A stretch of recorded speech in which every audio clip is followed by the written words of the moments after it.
오늘 말씀은 마가복음 13장 1절에서 13절 말씀까지입니다. 마가복음 13장 1절에서 13절 말씀까지 한 목소리로 읽겠습니다. 13장 1절에서 13절까지입니다. 예수께서 성전에서 나가실 때에 제자 중 하나가 이르되 선생님이여 보소서 이 돌이 어떠하며 이 건물들이 어떠하니까. 예수께서 이르시되 내가 이 큰 건물들을 보느냐 돌 하나도 돌 위에 남지 않고 다 무너뜨려지리라 하시니라. 예수께서 감람산에서 성전을 마주대하여 앉으셨을 때에 베드로와 야고보와 요한과 안드레가 조용히 묻되 우리에게 이르소서 어느 때에 이런 일이 있겠사오며 이 모든 일이 이루어지려 할 때에 무슨 징조가 있사오리까. 예수께서 이르시되 너희가 사람의 미혹을 받지 않도록 주의하라. 많은 사람이 내 이름으로 와서 이르되 내가 그라하여 많은 사람을 미혹하리라. 난리와 난리의 소문을 들을 때에 두려워하지 말라. 이런 일이 있어야 하되 아직 끝은 아니니라. 민족이 민족을 나라가 나라를 대적하여 일어나겠고 곳곳에 지진이 있으며 기근이 있으리니 이는 재난의 시작이니라. 너희는 스스로 조심하라. 사람들이 너희를 공회에 넘겨주겠고 너희를 회당에서 매질하겠으며 나로 말미암아 너희가 권력자들과 임금들 앞에 서리니 이는 그들에게 증거가 되려 함이라. 또 복음이 먼저 만국에 전파되어야 할 것이니라. 사람들이 너희를 끌어다가 넘겨줄 때에 무슨 말을 할까 미리 염려하지 말고 무엇이든지 그때에 너희에게 주시는 말을 하라. 말하는 이는 너희가 아니요 성령이시니라. 형제가 형제를 아버지가 자식을 죽이는 데에 내주며 자식들이 부모를 대적하여 죽게 하리라. 또 너희가 내 이름으로 말미암아 모든 사람에게 미움을 받을 것이나 끝까지 견디는 자는 구원을 받으리라. 아멘. 아직 지금은 셋째 날이죠. 그러니까 셋째 날 이 대제사장을 비롯한 종교 지도자들과 예수님의 한바탕 논쟁이 있었습니다. 여러 가지 주제로 우리가 논쟁하셨잖아요. 뭐 권위의 문제도 있었고 세금, 부활의 문제, 그리고 이제 또 뭐 어느 계명이 제일 큰 계명입니까 하는 그런 질문도 있었고, 또 예수님께서 서기관을 조심하라 이렇게 말씀하시고, 또 과부의 두 렙돈 이야기도 이 사이에 있었습니다. 특별히 예수님은 이제 성전 유대교가 얼마나 부패하고 그 기능이 상실했는가 하는 것을 한 과부의 두 렙돈을 통해서 적나라하게 보여주셨습니다. 그 예수님 일행은 이제 성전을 빠져나오셨어요. 바로 그때 제자 중 하나가 예수님에게 이 성전의 건물이 어떠함에 관하여 묻고 있습니다. 1절 같이 읽겠습니다. 예수께서 성전에서 나가실 때에 제자 중 하나가 이르되 선생님이여 보소서 이 돌들이 어떠하며 이 건물들이 어떠하나이까. 예수님은 성전을 나오실 때 그 성전을 보시고 탄식하셨는데 무리들은 값비싼 대리석으로 화려하게 꾸며진 이 성전의 위용을 보면서 감탄하고 있는 것이죠. 이 헤롯 성전은요, 그때까지 48년 동안 계속 지어져 오고 있는 중이었어요. 이 헤롯 성전은 거의 90년 정도 걸려서 완공되거든요. 근데 예수님 요 당시는 48년째 계속 짓고 있는 아주 엄청난 크기와 화려한 위용을 자랑하는 그런 대형 성전입니다. 갈릴리 촌 사람들이 보기엔 뭐 어마어마한 규모와 크기였겠죠. 그러나 그 성전에는 더 이상 하나님은 계시지 않습니다. 하나님의 이름으로 종교 지도자들의 탐심을 채우는 강도의 구렬이 되었습니다. 이미 예수님은 예루살렘에 입성하셨을 때 이 성전에서 상인을 내쫓으시면서 그 성전이 강도의 소굴이 되었다 이렇게 비판하셨고, 또 무화과 나무의 저주를 통해서 성전의 운명도 암시해 주셨었습니다. 그런데 제자들은 지금 이 성전의 크기에 아주 놀라고 압도당해서 이 가르침을 잊어버리고 있는 것이죠. 사실 이러한 제자들의 모습은 역사 내내 존재해왔고 오늘날 우리 사회 속에서도 존재하고 있습니다. 거대한 종교 건물과 화려한 장식은 인간적 헌신의 증거이자 하나님 위엄과 영광의 가시적인 표식이다, 이렇게 인정되어져 왔고, 마치 바벨탑을 쌓듯이 사람들은 경쟁적으로 더 웅장한 종교시설을 만들어 가고 있습니다. 이것은 목회자만의 문제가 아니라요, 대형 교회를 다니고 있는 성도들도 보면 자기 교회에 대한 자부심과 우월의식이 상당합니다. 그러나 예배당을 크고 잘 지었다고 해서 성도들의 신앙이 성장하거나 영적으로 더 건강한 것은 결코 아닙니다. 오히려 이 둘은 비례관계가 아니라 반비례 관계에 더 가깝습니다. 교회 지도자들이나 성도들이 모두 공히 관심을 기울여야 하는 것은 개인이든 교회든 지금 그리스도가 우리 삶의 중심이 되어 있는가 하는 그것입니다. 그리스도가 중심이 아닌 이상 기독교는 더 이상 기독교가 아니라 이방 종교 중에 하나에 불과한 것이죠. 2절 같이 읽겠습니다. 예수께서 이르시되 내가 이 큰 건물들을 보느냐, 돌 하나도 돌 위에 남지 않고 다 무너뜨려지리라 하시니라. 아멘. 그토록 아름답고 견고해 보이는 성전과 부속 건물들이 그 최후가 어떻게 맞이하게 될지 지금 충격적인 예언이 뒤따르게 되는 것이죠. 돌 위에 돌 하나 남지 않고 다 무너뜨려질 것이다, 이렇게 예언을 하시고 계십니다. 그리고 이 예언은요, 한 세대가 지난 후에 역사적 사실이 되지요.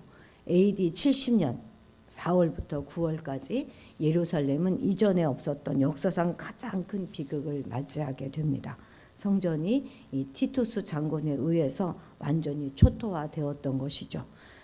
이때 이 티투스 장군이 예루살렘 성전을 이게 침략시키고 무너뜨릴 때 병사들에게 마음대로 금을 가져가라, 이렇게 명령했기 때문에 병사들이 그 금을 긁어가기 위해서 돌 하나를 다 들춰내면서 금을 긁어내었다 하는 그런 이야기도 있습니다.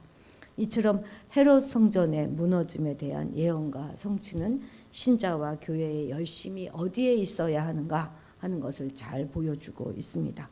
물론 교회가 웅장하고 화려하면 보기도 좋고 그리고 자부심이 생기는 것 사실입니다. 그러나 그러하다고 그러한 건물로서의 교회가 영원하거나 또 우리의 구원과 관계가 있는 것은 아닙니다. 우리는 지나가 버릴 이 세상의 형적이 아닌 영혼의 구원을 위해서 아낌없이 투자하고 헌신해야 할 것입니다. 이제 예수 일행은 감람산, 올리브산에 이르렀습니다. 이 감람산과 예루살렘은 가운데 기드론 골짜기를 가운데 두고 서로 이제 마주보고 있기 때문에 이 감람산에 서면 예루살렘의 성전과 그 성전의 전경을 한눈에 다 볼 수 있어요. 이때 제자들을 대표하는 세 제자, 베드로와 요한과 야고보, 여기다 이제 안드레까지도 함께해서 예수에게 은밀하게 질문합니다. 4절 같이 읽겠습니다. 우리에게 이루소서 어느 때에 이런 일이 있겠사오며 이 모든 일이 이루어지려 할 때에 무슨 징조가 있사오리까. 아멘. 제자들의 질문 가운데 나온 이런 일, 모든 일, 이것은 다 무엇을 가리키냐면 성전 파괴를 의미합니다. 근데 사실 제자들은 성전이 붕괴된다 하는 이 말을 믿을 수가 없었을 것입니다. 왜냐하면 예수님께서 메시아로 오셔서 이 이스라엘을 회복할 때 성전이 없다 하는 것을 이들은 상상조차 할 수 없었기 때문이죠. 더욱이 그러한 화려한 석조 건물을 무너뜨리려면 엄청난 군사력이 필요할 텐데 그런 일이 정말 일어날 것 같지 않게 생각되었겠죠. 그래서 유대인들에게 있어서는 이 성전 파괴는 종말에나 있을 법한 그런 일로 여겨졌습니다. 따라서 지금 이 제자들의 질문은 세상 종말이 언제 이루어지며 또 그때에 이루어질 징조가 무엇입니까? 하는 것을 묻는 것이라 봐도 틀리지 않습니다. 이에 대해 주님은 어떻게 답변해 주시고 계십니까? 5, 6절입니다. 예수께서 이르시되 너희가 사람의 미혹을 받지 않도록 주의하라. 많은 사람이 내 이름으로 와서 이르되 내가 그러하여 많은 사람을 미혹하리라. 아멘. 가장 먼저 사람의 미혹을 받지 않도록 주의하라 하는 말씀이 주어지는데요. 이것은 사도들도 얼마든지 미혹에 빠질 수 있다 하는 것을 경계하신 것입니다. 어떤 사람을 주의해야 하는 것입니까? 예수의 이름으로 와서 내가 그다 말하는 바로 그 사람의 미혹을 주의해야 하는 것이죠. 사실 내가 그다라고 말하는 거 우리 알잖아요. 에고 에이미라고 많이 들어보셨죠? 예수님이 당신을 말씀하실 때 나는 선한 목자다 뭐 이렇게 말씀하시는 것인데 이것은 하나님의 자기 계시의 칭호이고 또 예수님의 기독론적인 칭호입니다. 그러니까 신적 권위를 가장하고 메시아를 참칭하는 그런 거짓 선지자들이 일어나는 것, 그것이 바로 첫 번째 징조인 것이죠. 미혹을 받지 않으려면 어떻게 해야 됩니까? 우리가 자만을 경계해야 합니다. 많은 경우 미혹을 받게 되는 것은 자만에서 비롯되지 않습니까? 그래서 사도 바울도 선줄로 생각하는 자는 넘어질까 조심하라 이렇게 말한 것이죠. 형제나 이웃이 불의를 행하거나 또 죄에 빠지게 될 때 아유 나라면 저러지 않을 텐데 나라면 저러지 않는다 이렇게 생각이 든다면 이것은 분명 자만입니다. 우리는 그럴 때도 자신도 같은 죄에 빠질 수 있다 하는 것을 늘 생각하고 두려워하는 것이 마땅합니다. 이만하면 충분하다 이렇게 생각할 신앙의 자리는 어디도 없습니다. 언제든지 우리는 이미 잡았다든지 이루어졌다 하는 생각을 버리고 목표를 향하여 다름질하는 그런 자세로 살아가야 할 것입니다. 그래야 사단의 덫에 걸리는 일이 없는 것이죠. 자, 그런데 이제 제자들의 질문과 예수님의 대답이 살짝 초점이 좀 안 맞습니다. 왜냐하면 제자들은 종말의 때와 그 징조에 아주 그런 지식에 관한 그런 관심이 있었지만 예수님의 초점은 그런 종말의 때에 그들의 삶에 있습니다. 전쟁과 자연재해를 징조라고 말씀하시지만 예수님은 이것이 끝이 아니다 이렇게 말씀해 주십니다. 7절 8절 읽겠습니다. 난리와 난리의 소문을 들을 때에 두려워하지 말라. 이런 일이 있어야 하되 아직 끝은 아니니라. 민족이 민족을 나라가 나라를 대적하여 일어나겠고 곳곳에 지진이 있으며 기근이 있으리니 이는 재난의 시작이니라. 사실 이 말씀은 오늘 우리가 사는 지구의 모습이잖아요. 전쟁과 지진과 기근의 소문이 끝이 없습니다. 이제는 뭐 TV뿐만이 아니라 인터넷, 유튜브 이런 것들이 발달하여서 마치 옆에서 일어나는 것 같은 그런 아주 생생하게 전해집니다. 우크라이나 전쟁이나 이런 것들은 그날 전차가 몇 대가 파괴됐고 이런 군사가 몇만 명 그런 얘기까지 다 보고되지 않습니까? 그리고 우리나라도 결코 전쟁의 위협에서부터 자유롭지 못합니다. 그런데 예수님은 이런 것들이 다 끝이 아니다 하는 점을 언급해 주십니다. 전쟁과 자연재해는요 역사 이후 예수 이후 역사 내내 있어 왔습니다. 사실 신자는 역사의 예수의 그 초림으로 인한 이 종말의 시작과 재림으로 인한 종말의 끝 그 사이 어디쯤을 지금 살아가고 있는 것입니다. 지금 들리는 전쟁과 재난의 소식은 새로운 것이 아니기 때문에 우리가 동요할 필요가 없지요. 더 나아가 신자에게 종말은 하나님의 나라의 완성이자 그분과의 온전한 관계의 시작이기 때문에 더욱더 두려워할 필요가 없습니다. 오히려 감사의 시간이 되는 것이죠. 신자는 종말의 때와 징조에 대한 여러 소식에 흔들리지 않고 오늘 하나님과 함께하는 삶을 성실히 사는 것, 그것이 중요합니다. 우리의 생명이나 호흡과 마찬가지로 모든 만물도 다 주의 손 안에 있습니다. 지금 세계는 종말을 향하여서 하나님의 시간표대로 움직이고 있음을 직시하시고 우리의 자리를 잘 지키도록 우리는 힘써야 할 것입니다. 9절 10절도 읽겠습니다. 너희는 스스로 조심하라. 사람들이 너희를 공회에 넘겨주겠고 너희를 회당에서 매질하겠으며 나로 말미암아 너희가 권력자들과 임금들 앞에 서리니 이는 그들에게 증거가 되려 함이라.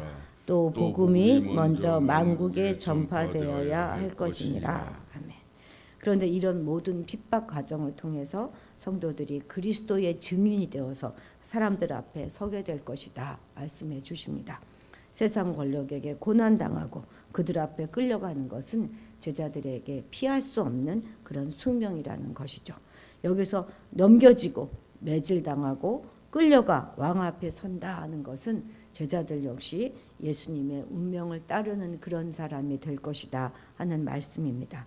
그렇기 때문에 주님은 제자들과 우리 성도들에게 스스로 조심하라 당부하십니다. 이것이 무슨 말씀이십니까? 신앙을 잃지 않도록 빈틈없이 경계하라 하는 말씀인 것입니다. 종말의 징조 중 하나는 신자의 핍박인데요.